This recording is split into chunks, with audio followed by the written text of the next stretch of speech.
भएको भनेर कसरी थाहा भयो त्यसको बारेमा बताइदिनुहोस् न। हजुर, सङ्क्रमण मतलब मलाई सिम्टमहरू टेस्ट गर्दाखेरि धेरै देखेको थिएन। खास गरेर म टेस्ट गर्न आउनुको कारण चाहिँ नि म यहाँ घर आइसकेपछि म स्ट्रिक्ट सेल्फ आइसोलेसनमा थिएँ र घर आएको चौथो दिनमा चाहिँ नि मेरो भियतनामी क्लासमेटले मलाई ऊ चाहिँ नि कोभिड-19 गर्दाखेरि ऊ चाहिँ नि पोजिटिभ देखियो भनेर भनेको भएर म पनि एकचोटि टेस्ट गरिहालौँ भनेर त्यही दिन नै म चाहिँ नि टेको आइपुगेको थिएँ टेस्ट गराउनको लागि। अनि त्यति बेला मेरो खासै लक्षणहरू त्यतिको थिएन र त्यो चाहिँ म एकदमै इम्पोर्टेन्ट भन्न चाहन्छु किनभने त्यति बेला मलाई पनि भएको हुनसक्थ्यो, अरू कसैलाई पनि हुनुभएको सक्थ्यो। अनि त्यति बेला चाहिँ नि त्यस्तो हो। तर 2 दिनपछि रिपोर्ट आउँदाखेरि म पनि कोभिड पोजिटिभ देखिएको रहेछु र यसै गरी म पनि नेपालकै दोस्रो कोभिड-19 पोजिटिभ केस हुनुहुने। तपाईँ जुन दिन यहाँ अस्पतालमा आउनुभयो र आजसम्म बसिरहनु भएको छ, कति दिन बस्नुभयो अस्पतालमा? अस्पतालमा 27 दिन। डक्टर अनुपलाई म भन्दा धेरै 27 दिन। हजुर, 27 दिनसम्म यो अस्पतालमा बस्दाखेरि यहाँका डक्टरहरूको, यहाँका नर्सहरूको र यहाँका स्टाफहरूको यहाँले कस्तो सद्भाव पाउनुभयो? उहाँहरूले तपाईँको ट्रिटमेन्टमा उहाँहरूले कस्तो सहयोग गर्नुभयो त्यसको बारेमा तपाईँको आफ्नो फिलिङ हामीलाई बताइदिनुहोस् न। हजुर, म पहिलो कुरा त म त्यो रिपोर्ट निक्लिनु साथै यहाँको डक्टरहरूले मलाई सजिलो पार्नको लागि एम्बुलेन्स पठाइदिइहाल्नु भएको थियो घरमा इमिडिएटली। त्यही नै एकदमै इफेक्टिभ हुनुभएको थियो र म आएको रातै डक्टर अनुपले मलाई वेलकम गर्नुभयो र डक्टरहरू सबैले तिमी चिन्ता नलिऊ, यु विल बी अलराइट भनेर फर्स्टदेखि नै मेसेज चाहिँ नि एउटा स्प्रेड गर्नु खोज्नु भएको थियो। त्यही दिनदेखि नै हरेक दिन डक्टर, स्टाफ, नर्सहरू सबैजनाले यहाँको प्रोफेसनलहरू मात्र होइन, उहाँहरूले पर्सनली पनि इन्भेस्ट चाहिँ गर्नुभएको छ मलाई हेर्नको लागि। उहाँहरूले जहिले पनि मलाई म ठिक हुन्छु भन्नुभएको छ। त्यही कुरामा हस्पिटलको रेखदेखमा चाहिँ नि म एकदमै सेटिस्फाइड छु र स्पेसली डक्टर सागर राज भण्डारी र डक्टर अनुप वास्तोलाई चाहिँ नि especially thank you very much भन्न चाहन्छु। यहाँ तपाईँले बस्दाखेरि कुनै कमी महसुस गर्नुभयो? उपचारका सिलसिलामा, खाने र अन्य सुविधाका सिलसिलामा तपाईँलाई केही महसुस भयो कि भएन? कमी मलाई जस्तो म तपाईँलाई एउटा इक्जाम्पल दिन्छु। मेरो एक दिन चाहिँ नि कफ भएको भएर मैले डक्टर अनुपलाई भन्दाखेरि विदिन द नेक्स्ट 4-5 आवर्स मलाई चेस्ट एक्सरे पनि भइसकेको थियो। त्यही भएर मलाई त्यस्तो कमी चाहिँ नि कहिले पनि परेको चाहिँ थिएन। यो सङ्क्रमण भएपछि शरीरमा के असजिलो हुँदो रहेछ? तपाईँलाई के गाह्रो, अप्ठ्यारो, आफ्नो कस्तो भयो अनुभव त्यसको बारेमा बताइदिनुहोस् न। मलाई खास गरेर टेको आएको 1-2 दिनपछि बल्ल सङ्क्रमण लक्षणहरू देखिन थालेको चाहिँ त्यो पछि नै हो र त्यो पछि मेरो माइल्ड केस थियो। जस्तो मेरो उमेरकोहरू धेरैहरूलाई माइल्डै हुन्छ, मेरो पनि माइल्डै थियो र माइल्ड केसमा चाहिँ नि मेरो सास फेर्नु अप्ठ्यारो भएको थियो, पेटमा दुखाइ, खोकी लाग्थ्यो र थकाइ चाहिँ एकदम चाँडै लाग्थ्यो, पलङबाट निक्लिन मन हुन्न थियो। हजुर, त्यही नै हो मेन भएको चाहिँ। हजुर, अब यसरी निको भएर घर जाँदै हुनुहुन्छ, नेपाल सरकारले यो अहिले यो कोभिड-19 को सङ्क्रमण फैलिन नदिन जुन व्यवस्था गरेको छ, अस्पतालमा यस्तो उपचारको व्यवस्था गरेको छ, सरकारलाई तपाईँ के भन्न चाहनुहुन्छ? अब मेन कुरा त म सेल्फ आइसोलेसनमा बसेको थिएँ। म यहाँ आउँदाखेरि त्यो फैलिन पाएन, फ्यामिलीको अरू वरिपरि फैलिन पाएन होइन। तर धेरै मान्छेहरूले चाहिँ नि अहिले सरकारको आइसोलेसन सेन्टरहरूमा पुग्न पाएको छैनन्। उहाँहरूलाई म जतिको सुविधा, मसँग जे सुविधा थियो उहाँहरूसँग त्यो सुविधा छैन होला। तर सरकारले धेरै गर्नुभएको छ, तर जहाँसम्म यो सुविधाहरू पुगेको छैन, पाउनुभएको छैन। म चाहिँ सरकारलाई अनुरोध गर्दछु उहाँहरूलाई पनि सकेसम्म चाँडै सहयोग गरिदिनुहोस् होला भनेर। यो सङ्क्रमण फैलिन नदिन नागरिकहरू, मानिसहरू के कुरामा सचेत हुनुपर्छ जस्तो तपाईँलाई लाग्छ? फ्रम पब्लिक साइड चाहिँ नि सेल्फ आइसोलेसन एकदमै इम्पोर्टेन्ट हो भन्ने कुरा मेरै केसबाट पनि देखियो होइन। म पनि सेल्फ आइसोलेसन स्ट्रिक्टली बसेको भएर मेरो परिवार पनि नेगेटिभ आउनुभयो। बसेको थिएन भने मेरो परिवारबाट फैलिन्थ्यो, उहाँहरूबाट धेरै मान्छेहरूलाई पनि फैलिन सक्थ्यो। सेल्फ आइसोलेसन एकदमै इम्पोर्टेन्ट हो। यदि तपाईँहरू बाहिरबाट आउनुभएको हो भनेदेखि प्लिज टेस्टिङको सुविधा दिनुभएको छ अहिले सरकारले, टेस्टिङ पनि गरिदिनु होला। तर त्यो पब्लिकको साइडबाट हो। अर्को मिडियाको साइडबाट चाहिँ नि सकेसम्म यो अहिले पेन्डेमिकको बेला त्यो कोरोना भाइरस रोग सम्बन्धी स्टिग्मा एउटा चाहिँ नि क्रिएट नगरिदिउँ होला भनेर जस्तो लाग्छ मलाई। किनभने पब्लिकको साइडबाट त भयो तर यो सेन्टिमेन्टहरू क्रिएट गर्ने चाहिँ मिडियाको साइडबाट पनि त्यो तपाईँहरूको इम्पोर्टेन्स त अब मिडियाको इम्पोर्टेन्स साह्रै छ यो देशमा। त्यही भएर स्टिग्मा क्रिएट गरेकोमा मान्छेहरूलाई त्यो कस्तो हुन्छ भनेदेखि टेस्टिङ गर्न मात्र अप्ठ्यारो होइन, उहाँहरूलाई बोल्न नि गाह्रो होला। सिम्टमहरू देखेको आफैमा सिम्टमहरू देखेको एक्नोलेज पनि नगर्नु होला जस्तो लाग्छ मलाई। यो स्टिग्माको असर मैले पनि देखेको थिएँ। मेरो टेस्ट आउँदाखेरि मलाई पनि सुपर स्प्रेडर भनेर मेरो पनि नकारात्मक पोस्टहरू कमेन्टहरू आइपुगेको थियो र त्यति बेला एकदम सत्य कुरा बोल्नुभएको जर्नलिस्टहरूलाई चाहिँ म धन्यवाद चाहिँ भन्न चाहन्छु। उहाँहरूले एकदमै इन्टेग्रिटीका साथ पनि धेरैले रिपोर्ट गर्नुभएको थियो।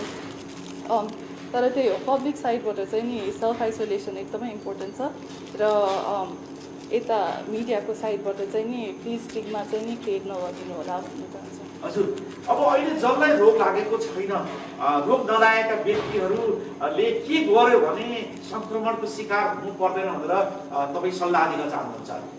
हजुर, त्यही हो, आफूलाई सकेसम्म प्रोटेक्ट गर्नु होला। यस्तै मास्क, ग्लभ, चस्माहरू लाउनु होला। ठाउँ ठाउँमा नोटिसहरू छापिरहेको हुन्छ, त्यो पनि पढ्नु होला। अब गभर्मेन्टले नै के प्रिकसनहरू लिनुपर्छ भनेर दिनु भइरहेछ, त्यो पनि एकचोटि राम्ररी हेर्नुहोस्। त्यही सेल्फ आइसोलेसन, धेरै यताउता धेरै मोबिलिटी चाहिँ नहोस् अहिले अनावश्यक हो भने के भन्न चाहन्छु। अब अहिले तपाईँ जस्तै अन्य केही नेपालीहरू पनि सङ्क्रमित हुनुभएको छ, उहाँहरू पनि अहिले उपचारको क्रममा हुनुहुन्छ। यो बेलामा तपाईँ अन्य सङ्क्रमितहरूलाई के सल्लाह दिनुहुन्छ? तपाईँ अहिले हामीले देख्दाखेरि निकै दृढका साथ बोलिरहनु भएको छ, तपाईँमा एकदम आत्मविश्वास देखिएको छ। अन्य सङ्क्रमितहरू, अन्य बिरामीलाई तपाईँ कसरी बस्यो भने अस्पतालमा यो रोग निर्मूल गर्न सकिन्छ जस्तो सल्लाह दिन चाहनुहुन्छ? सबैभन्दा मैले देखेको कुरा चाहिँ नि प्लिज धैर्यताका साथ बस्नु होला। मेरो पनि यो एकैचोटि भएको कुरा होइन, मेरो पनि टेस्टहरू लगातारै गरेपछि बल्ल बल्ल नेगेटिभ आएको हो। एकछिन टाइम लाग्ला, तर केयर पुगिरहेछ भनेदेखि यो धेरै आत्तिनुपर्ने कुरा होइन।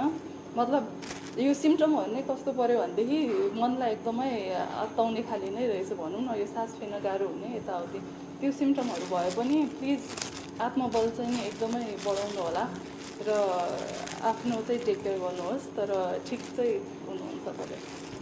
हजुर, अब तपाईँको अब भविष्यको योजना के छ हामीलाई बताइदिनुहोस् न। भविष्यको हजुर, अब मेरो रिकभरी भएको पनि मेरो लागि एउटा ठुलो मौका पाएको छु मैले। किनभनेदेखि मेरो रिकभरी हुनु साथै मेरो अब बडीमा मेरो प्लाज्मामा एन्टिबडी भएको भएर मैले यो चाहिँ नि अब डोनेट गर्न पाइरहेको छु समाजलाई। र मेरो आशा छ कि फ्युचरमा होपफुली नहोस्, तर कोही पनि कोरोना भाइरसको सिभियर पेसेन्टहरू देख्यो भनेदेखि चाहिँ नि उहाँहरूलाई मैले यो डोनेट गरेको प्लाज्माले चाहिँ नि हेल्प गरोस्, उहाँहरूको स्वास्थ्य जसरी भए पनि हेल्प गरोस्। र अरू जो रिकभर हुनुहुन्छ उहाँहरूले पनि यत्तिकै हामी सँगै डोनेट गरौँ, सँगै हेल्प गरौँ भन्ने आशा छ। तपाईँलाई पुनः धेरै धेरै बधाई छ।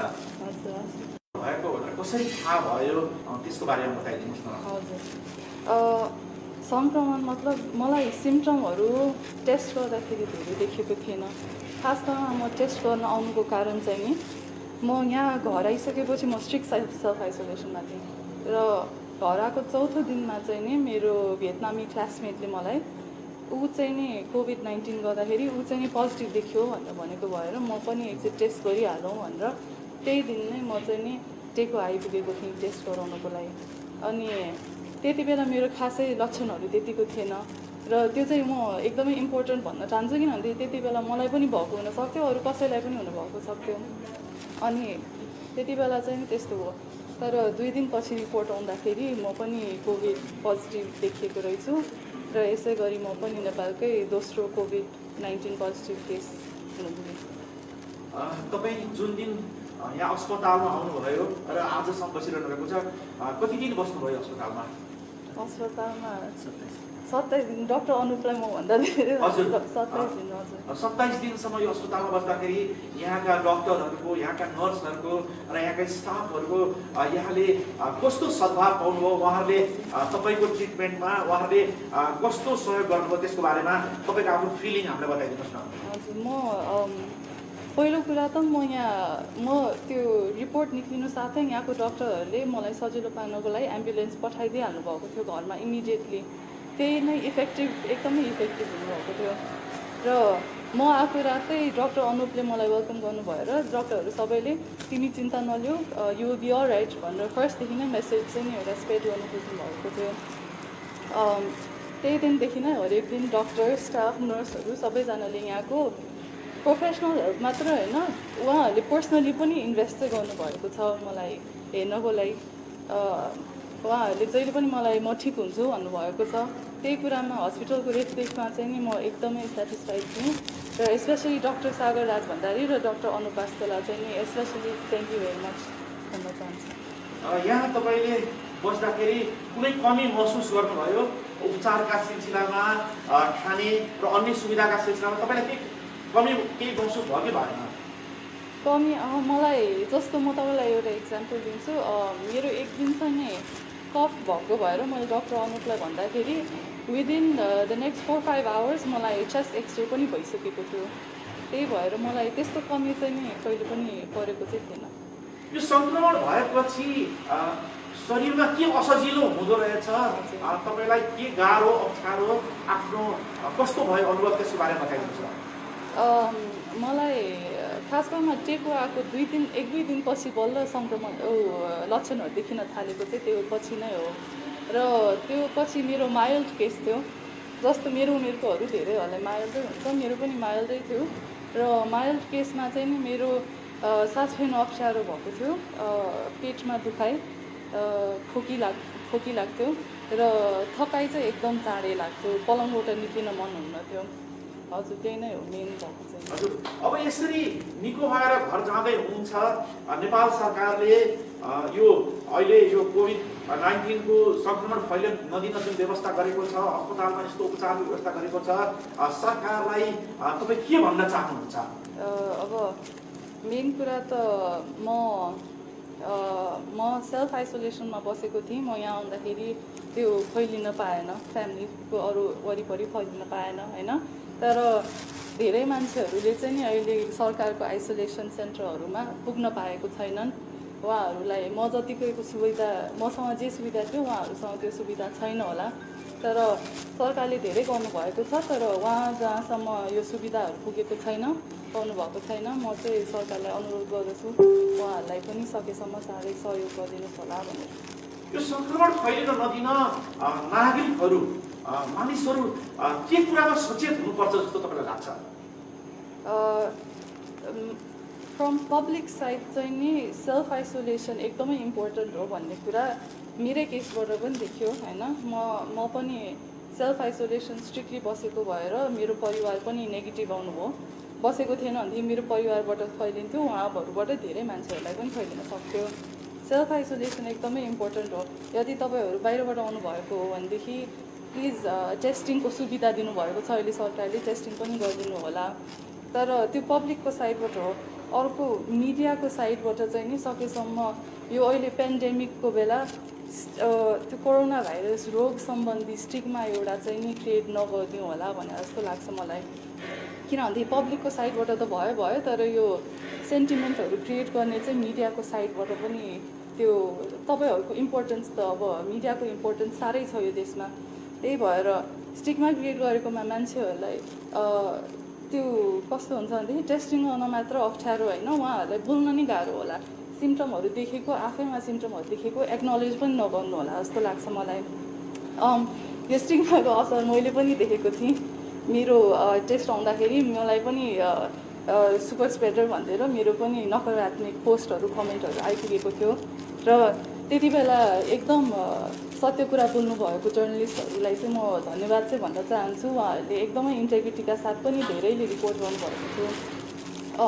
तर त्यही हो, पब्लिक साइडबाट चाहिँ नि सेल्फ आइसोलेसन एकदमै इम्पोर्टेन्ट छ र यता मिडियाको साइडबाट चाहिँ नि प्लिज स्टिगमा चाहिँ नि क्रिएट नगरिदिनु होला भन्न चाहन्छु। हजुर, अब अहिले जसलाई रोग लागेको छैन, रोग नलागेका व्यक्तिहरूले के गर्यो भने संक्रमणको शिकार हुनु पर्दैन भनेर तपाईँ सल्लाह दिन चाहनुहुन्छ?